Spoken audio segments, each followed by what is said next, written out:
All right. Hello, everybody. This is the first time we do this kind of thing. Usually we just kick people into SharkFest and let them figure out everything by themselves. But we thought maybe it's a good pointer or a good idea to give some hints about how SharkFest works. And I have not met a lot of you yet. I have met some of the people in the back where I wonder why they're here, because some of them have been here from the first SharkFest on, but they probably want to check if I'm doing everything right. And on a good note, they're probably going to help me out if I fail in any capacity. My name is Jasper Bongertz. I'm from Germany. I'm working with the Wireshark Foundation. I'm on the board of directors, but that doesn't really matter. You will see my other work-related things if you come to my talk, and those don't matter here either. So this is the presentation to welcome you to SharkFest, especially the ones of you who are here for the first time. Who's here for the first time? See, quite a few people. So we're happy to have you. And well, this should give you some ideas on how to get the most out of SharkFest. First of all, and this is something that Ross told me to tell you, don't worry about your skill level. Talk to people. If somebody is a better TCP analyst than you are, who cares? You will get there at some point. Everybody started at some point. I remember when I did my first traffic analysis in 2003. I had a book about networks and how they work, and I had to figure everything out by myself. I was teaching classes about network analysis, so I had to be a little bit better than the people coming to the class. And I can remember that I was learning in the evening what I needed for the next day. So, and not always did that work. And sometimes you figure out the hard way. So our advice to you is, don't worry, you will get better. If there's somebody up here who presents amazing skills, well, ask yourself, how long has he or she or them done it? Probably quite some time. And especially if there's a presentation on a case study or something, most people will not tell you that they actually spent a year on figuring out what the problem was, and they present it in 45 minutes or an hour, and it looks like they're the most amazing network analyst ever, because you don't see how much time, blood, and tears went into this. Okay, so just be yourself, have fun, and don't worry about your skill level. The next thing is attending sessions. Sometimes people think, hey, can I just go into this session or that session? And if I'm in that session, am I allowed to leave the session? Yes, absolutely. Do whatever you want to. Go into the session, go out of the session, maybe not slam the doors if you go or leave, even if you disagree with the topic. But you are not required to do anything like this. Just figure out what you want to do. There's a hidden track that's not on the agenda. That is the hallway track, so-called. That is when you're out there meeting other SharkFest attendees, talking about network analysis or computers or your hobbies or whatever. So basically, attending sessions, do whatever you think is right for you. The agenda is on the web, and just select anything. And if you think after a minute, like, this session is too easy for me, or it's too hard for me, or I just don't like the presenter, well, leave it.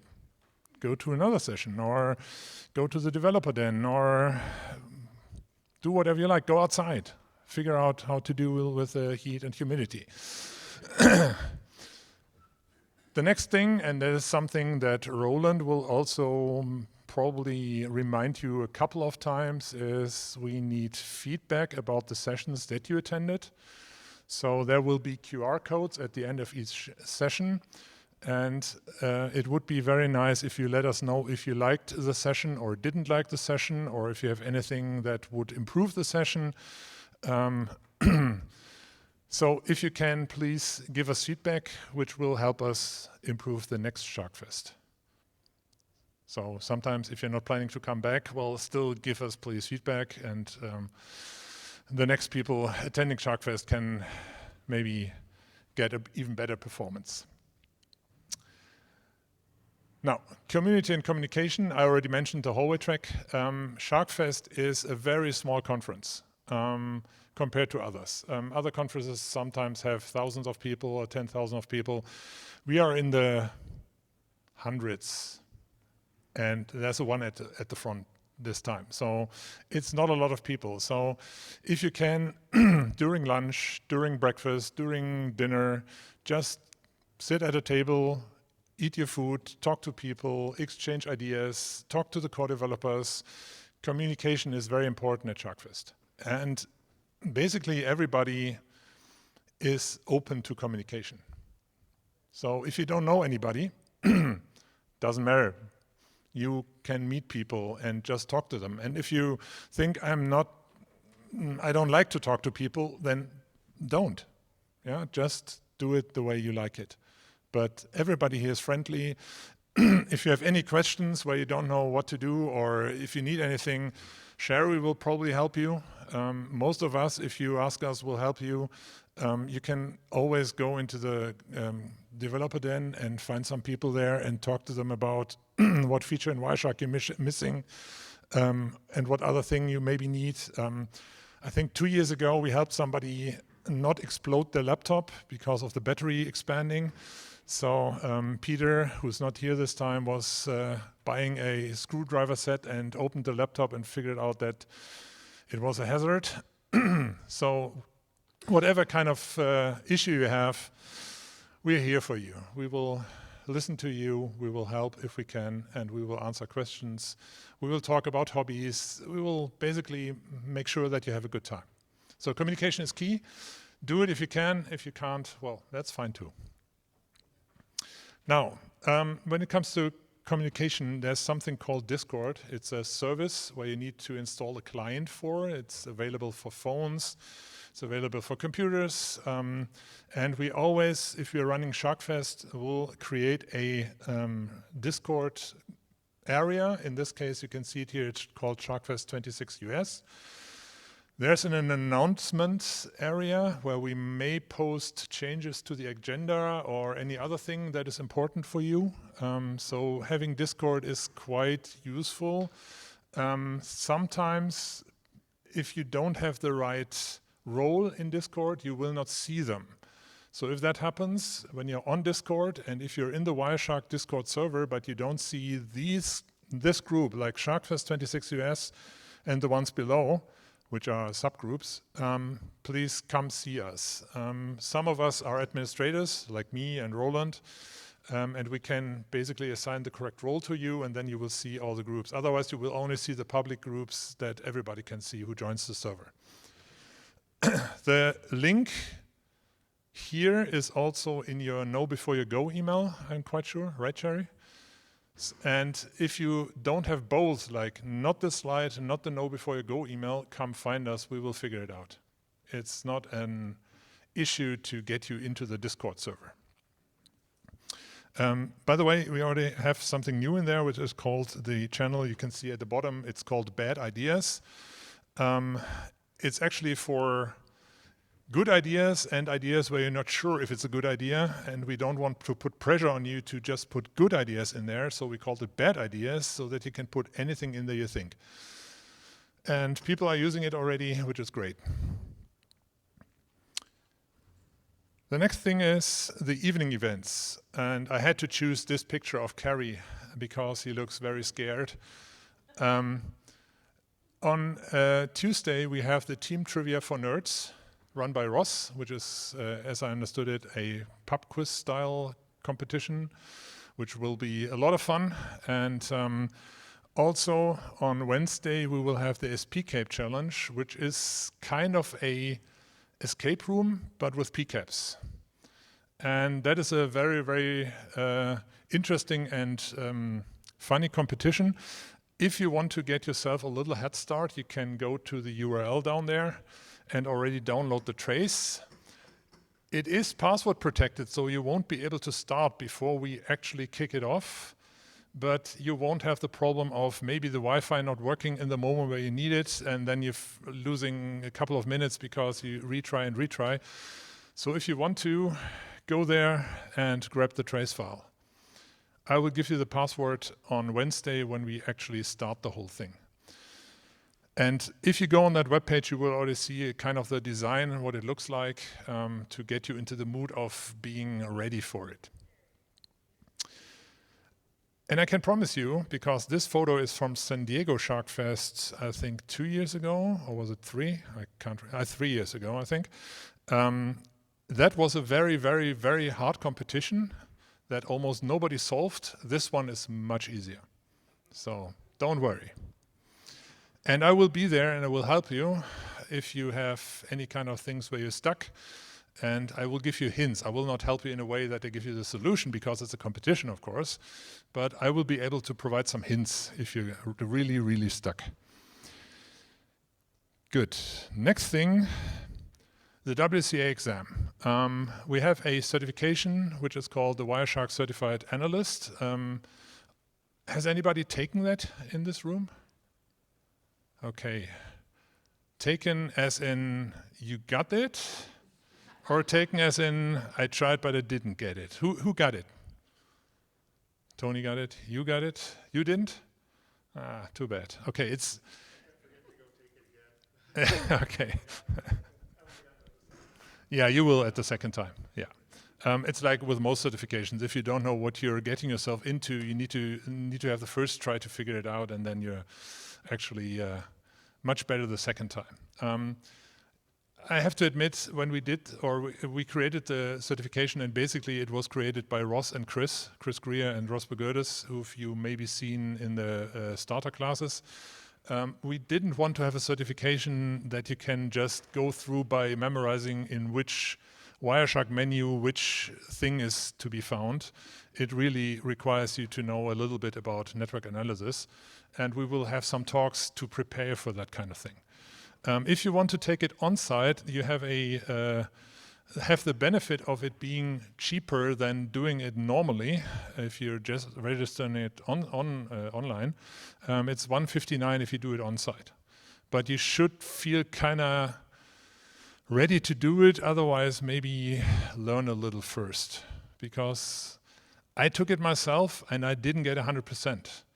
And I don't know anybody who got 100%. Even the best network analyst I know didn't, because everybody has a little, skill gap somewhere, which is quite normal. But it's absolutely doable if you get yourself ready for it.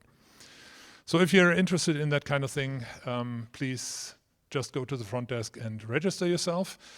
If not, we also would like you to spread the word about the certification, because it's very new and few people know about it, and we want it to be more widespread, especially since it gives. Somebody said, I can't remember who it was, he said, if I get anybody, I think it was Kerry, if I have anybody with a WCA on the resume, I will hire them right away because they know what they're doing. That was you, right? So we want to get the word out there that this is a certification worth anything and not just a paper certificate. So if you can help with that, that would be very, very cool. The next thing, I mentioned it a couple of times, is the developer den, which is if you leave this room and go almost to the outside but turn right, that is the developer den. And that is where Gerald and the core developers are most of the time. If you have any question about Wireshark, any recommendation, any bug report, anything that you want to know or need to know or want to have changed, go in there. And now I will give you a special trick how to make them do what you want. You go in there and you tell them your problem, and then you say the magic words of, I bet you can't fix this until SharkFest is over. And that works. I think it was in the Computer History Museum like 5 to 10 years ago, I don't know, where I did that with Gerald. And I was having lunch at some point, and suddenly I look up and Gerald was standing next to me, and he was like, I fixed your thing. And I was, wow, this was fast, like half a day. Very cool, thank you. Yeah, so that is a little trick. If you have anything that you need to have.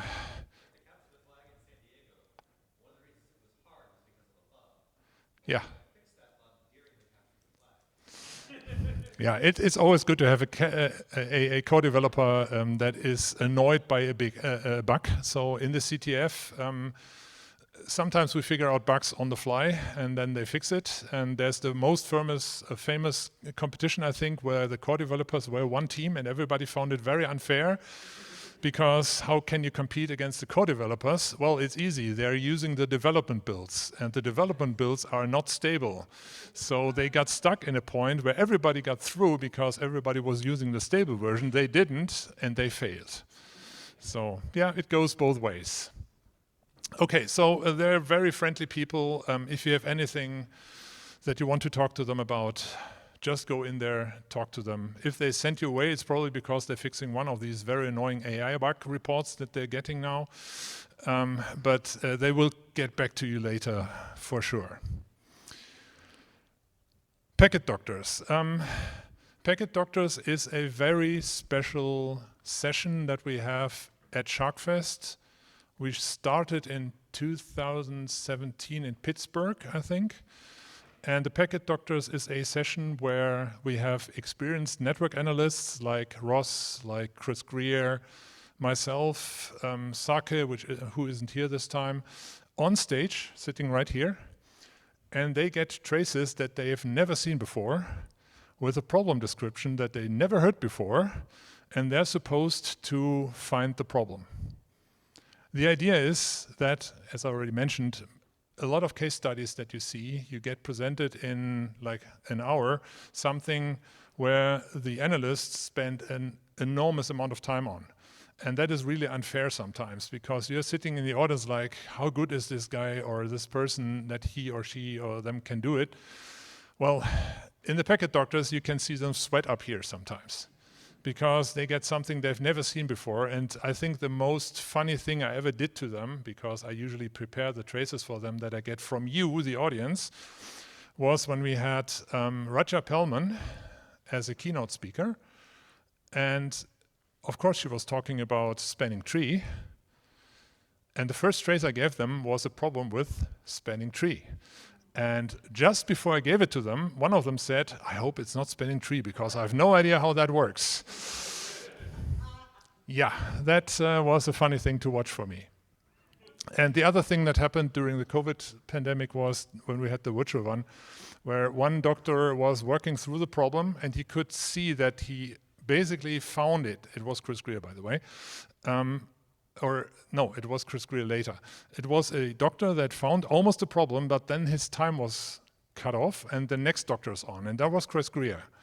And Chris started at a completely different piece of the trace, going into some other detail, even though everybody was like, the answer is there, it's right there, why don't you see it? And that was one thing where you often can tell even the very good analysts sometimes are kind of blind at first. And that is something that really helps you basically get more comfortable with. Not everybody can see a problem right away. Most people don't. So Packet Doctors is a very cool session. Unfortunately, it's not recorded. The reason for that is we get real traces from real people, you, and we don't want to put that on the internet. We help you sanitize it. If you need that kind of thing, come to me, I can help you with it.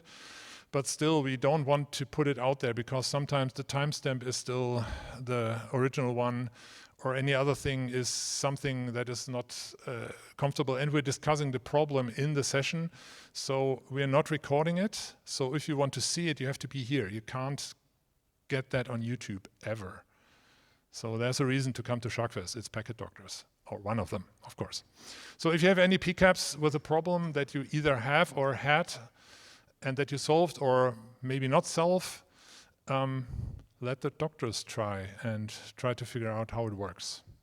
It's a really interesting session, and we will have Carrie moderating us, which is great because he's one of the best moderators I ever had for this. I need to figure out who the doctors are going to be. I haven't done that yet, but I will. Then we have something that is called the first time attendee ribbon that you can put on your badge down here. You don't have to if you don't want to.